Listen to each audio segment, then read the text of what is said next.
Esto es la lectura pública de la Biblia. 20 minutos que te ayudarán a recordar quién es Dios, quién eres tú y quiénes estamos llamados a ser. Un tiempo en el que nos encontramos para escuchar a Dios hablar. Entre tanto que llego, dedícate a la lectura pública de las Escrituras y a enseñar y animar a los hermanos. A continuación, escucharemos fragmentos de la Biblia en la Nueva Traducción Viviente. El libro de Salmos, Salmo 20. Que el Señor responda a tu clamor en tiempos de dificultad. Que el nombre del Dios de Jacob te proteja de todo mal. Que te envíe ayuda desde su santuario y te fortalezca desde Jerusalén. Que se acuerde de todas tus ofrendas y mire con agrado tus ofrendas quemadas. Que Él conceda los deseos de tu corazón y haga que todos tus planes tengan éxito. Que gritemos de alegría cuando escuchemos de tu triunfo y levantemos una bandera de victoria en el nombre de nuestro Dios. Que el Señor conteste a todas tus oraciones. Ahora sé que el Señor rescata a su Rey ungido. Le responderá desde su santo cielo y lo rescatará con su gran poder. Algunas naciones se jactan de sus caballos y sus carros de guerra, pero nosotros nos jactamos en el nombre del Señor nuestro Dios. Esas naciones se derrumbarán y caerán, pero nosotros nos levantaremos y estaremos firmes. Da la victoria a nuestro Rey, oh Señor. Responde a nuestro grito de auxilio.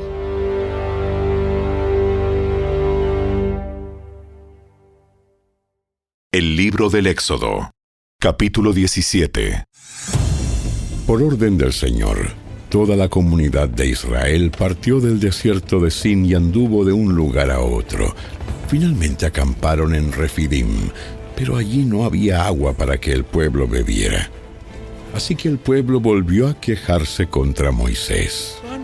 ¡Danos agua para beber! ¡Cállense! ¿Por qué se quejan contra mí? ¿Por qué ponen a prueba al Señor? Pero ellos, atormentados por la sed, siguieron discutiendo con Moisés. ¿Por qué nos sacaste de Egipto? ¿Quieres matarnos de sed? ¿Quieres matarnos de sed a nosotros, a nuestros hijos ¿Y a nuestros animales? ¡Ah! Entonces Moisés clamó al Señor. ¿Qué hago con este pueblo? Están a punto de apedrearme. El Señor le dijo a Moisés: Pasa por delante del pueblo, toma tu vara, la que usaste para golpear las aguas del Nilo, y llama a algunos ancianos de Israel para que te acompañen. Yo me pararé frente a ti sobre la roca, en el monte Sinaí. Golpea la roca y saldrá agua a chorros. Entonces el pueblo podrá beber. Así que Moisés golpeó la roca como se le indicó, y el agua brotó a chorros a la vista de los ancianos. Entonces Moisés llamó a aquel lugar Masá, que significa prueba, y Meriba, que significa discusión, porque el pueblo de Israel discutió con Moisés y puso a prueba al Señor diciendo: ¿está o no el Señor aquí con nosotros? Mientras el pueblo de Israel aún se encontraba en Refidim, los guerreros de Amalec lo atacaron.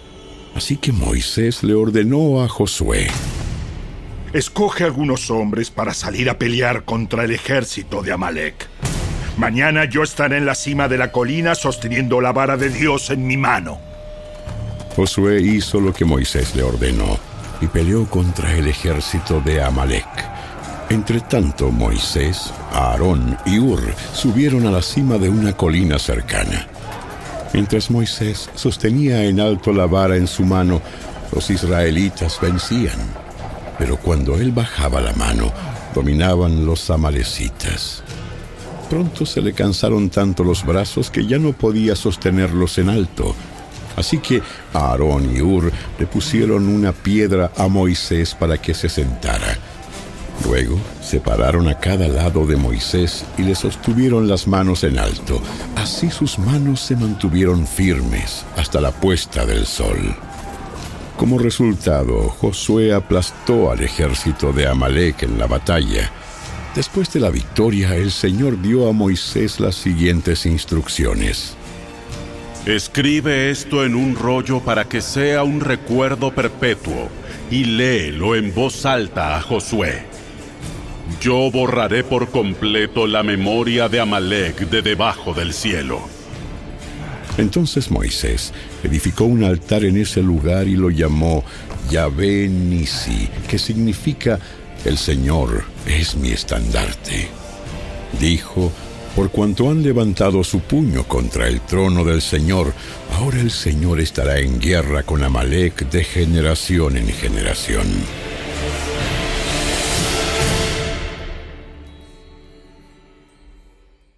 El libro del Éxodo, capítulo 18. Jetro, el suegro de Moisés y sacerdote de Madián, se enteró de todo lo que Dios había hecho por Moisés y por su pueblo, los israelitas, y oyó particularmente cómo el Señor los había sacado de Egipto. Anteriormente, Moisés había enviado a su esposa Séfora y a sus 2 hijos de regreso a casa de Jetro, y él los había hospedado. El primer hijo de Moisés se llamaba Gersón, porque cuando el niño nació, Moisés dijo: he sido un extranjero en tierra extraña. A su segundo hijo lo llamó Eliezer, porque dijo: el Dios de mis antepasados me ayudó y me rescató de la espada del faraón.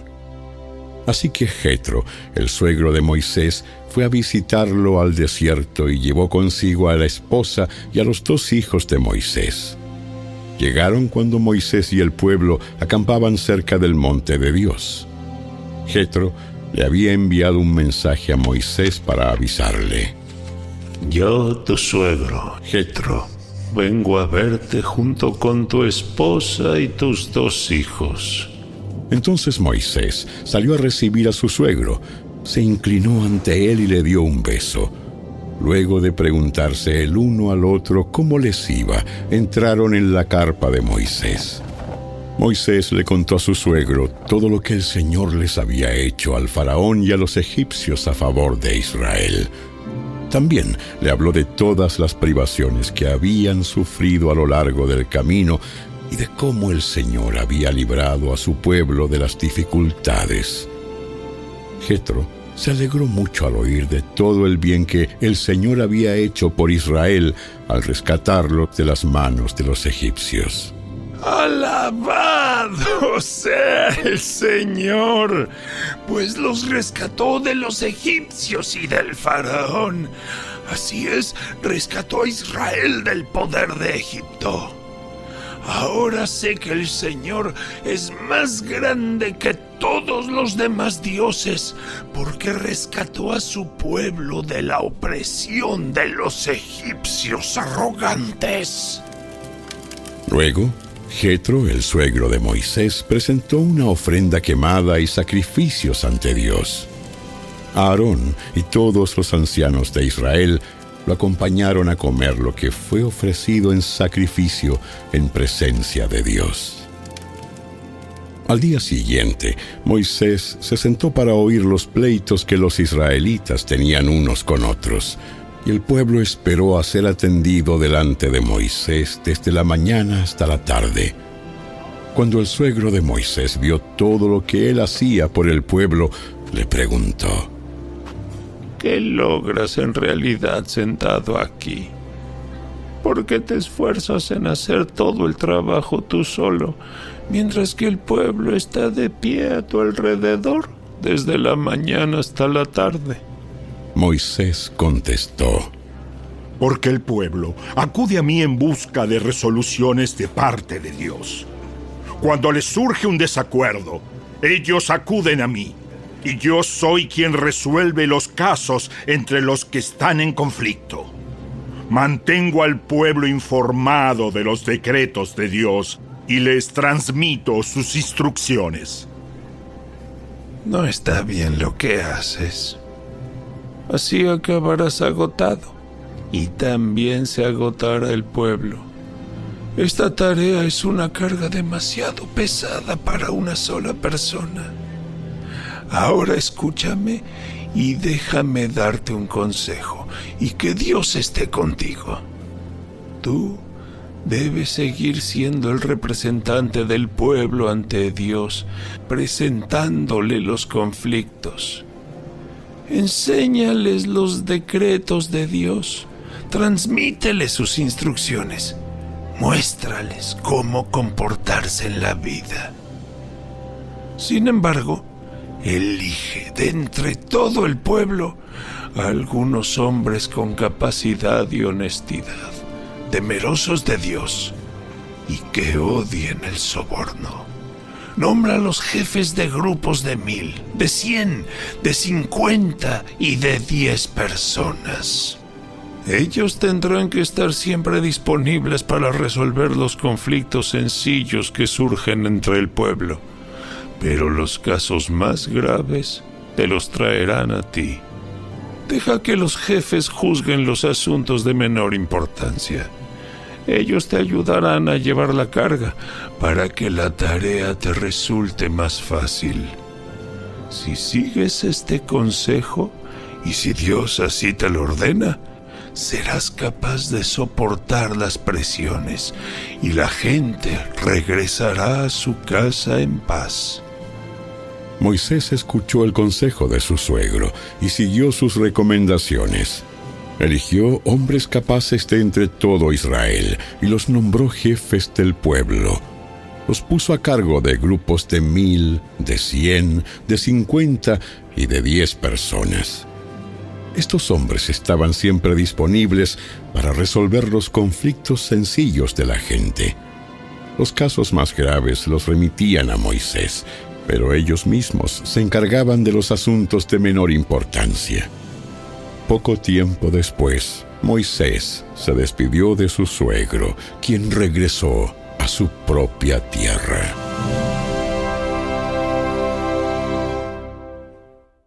El Evangelio según Marcos, capítulo 9, versículos 14 al 50. Cuando regresaron a donde estaban los demás discípulos, vieron que los rodeaba una gran multitud y que algunos maestros de la ley religiosa discutían con ellos. Cuando la multitud vio a Jesús, todos se llenaron de asombro y corrieron a saludarlo. ¿Sobre qué discuten? Un hombre de la multitud tomó la palabra y dijo: Maestro, traje a mi hijo para que lo sanaras. Está poseído por un espíritu maligno que no le permite hablar. Y siempre que este espíritu se apodera de él, lo tira violentamente al suelo y él echa espuma por la boca, rechina los dientes y se pone rígido. Así que les pedí a tus discípulos que echaran fuera al espíritu maligno, pero no pudieron hacerlo. Jesús le dijo: Gente sin fe, ¿hasta cuándo tendré que estar con ustedes? ¿Hasta cuándo tendré que soportarlos? Tráiganme al muchacho. Así que se lo llevaron. Cuando el espíritu maligno vio a Jesús, le causó una violenta convulsión al muchacho, quien cayó al piso retorciéndose y echando espuma por la boca. ¿Hace cuánto tiempo que le pasa esto? Desde que era muy pequeño. A menudo el espíritu lo arroja al fuego o al agua para matarlo. Ten misericordia de nosotros y ayúdanos si puedes. ¿Cómo que sí puedo? Todo es posible si uno cree. Al instante, el padre clamó: Sí, creo, pero ayúdame a superar mi incredulidad. Cuando Jesús vio que aumentaba el número de espectadores, reprendió al espíritu maligno. Escucha, espíritu que impides que este muchacho oiga y hable. Te ordeno que salgas de este muchacho y nunca más entres en él. Entonces el espíritu gritó, le causó otra convulsión violenta al muchacho y salió de él. El muchacho quedó como muerto. Un murmullo recorrió a la multitud. ¡Está muerto! ¡Está muerto! ¡Está muerto! Pero Jesús lo tomó de la mano, lo levantó y el muchacho se puso de pie. Más tarde, cuando Jesús quedó a solas en la casa con sus discípulos, ellos le preguntaron, ¿por qué nosotros no pudimos expulsar ese espíritu maligno? Esa clase solo puede ser expulsada con oración. Saliendo de esa región, viajaron por Galilea. Jesús no quería que nadie supiera que Él estaba allí, porque deseaba pasar más tiempo con sus discípulos y enseñarles. Les dijo, el Hijo del Hombre será traicionado y entregado en manos de sus enemigos. Lo matarán, pero 3 días después se levantará de los muertos. Ellos no entendieron lo que quería decir, sin embargo, tenían miedo de preguntarle. Después de llegar a Capernaum e instalarse en una casa, Jesús preguntó a sus discípulos, ¿qué venían conversando en el camino? Pero no le contestaron, porque iban discutiendo sobre quién de ellos era el más importante. Jesús se sentó y llamó a los 12 discípulos y dijo, quien quiera ser el primero, debe tomar el último lugar y ser el sirviente de todos los demás. Entonces puso a un niño pequeño en medio de ellos, y tomándolo en sus brazos, les dijo, todo el que recibe de mi parte a un niño pequeño como este, me recibe a mí. Y todo el que me recibe, no solo me recibe a mí, sino también a mi Padre, quien me envió. Juan le dijo a Jesús, Maestro, vimos a alguien usar tu nombre para expulsar demonios, pero le dijimos que no lo hiciera, porque no pertenece a nuestro grupo. No lo detengan. Nadie que haga un milagro en mi nombre podrá luego hablar mal de mí. Todo el que no está en contra de nosotros está a nuestro favor. Si alguien les da a ustedes incluso un vaso de agua porque pertenecen al Mesías, les digo la verdad, esa persona ciertamente será recompensada. Si tú haces que uno de estos pequeños que confían en mí caiga en pecado, sería mejor que te arrojaran al mar con una gran piedra de molino atada al cuello. Si tu mano te hace pecar, córtatela. Es preferible entrar en la vida eterna con una sola mano que en el fuego inextinguible del infierno con las 2 manos. Si tu pie te hace pecar, córtatelo. Es preferible entrar en la vida eterna con un solo pie que ser arrojado al infierno con los 2 pies. Y si tu ojo te hace pecar, sácatelo. Es preferible entrar en el reino de Dios con un solo ojo que tener los 2 ojos y ser arrojado al infierno, donde los gusanos nunca mueren y el fuego nunca se apaga, pues cada uno será probado con fuego. La sal es buena para condimentar, pero si pierde su sabor, ¿cómo la harán salada de nuevo? Entre ustedes deben tener las cualidades de la sal y vivir en paz unos con otros. Hasta aquí fue la lectura de hoy. Esperamos que la palabra de Dios haya cobrado vida en tu corazón. ¿Sabías que leer toda la Biblia toma 100 horas? Dedícale 20 minutos diarios y en solo un año habrás terminado de leerla. Obtén esta herramienta completamente gratis. Ve a la tienda de tu dispositivo móvil, descarga Lectura Pública de la Biblia y comienza a disfrutar la palabra de Dios con tu familia y amigos. Síguenos en nuestras redes sociales y visita nuestro sitio web, lecturapublicadelabiblia.org. ¡Hasta la próxima!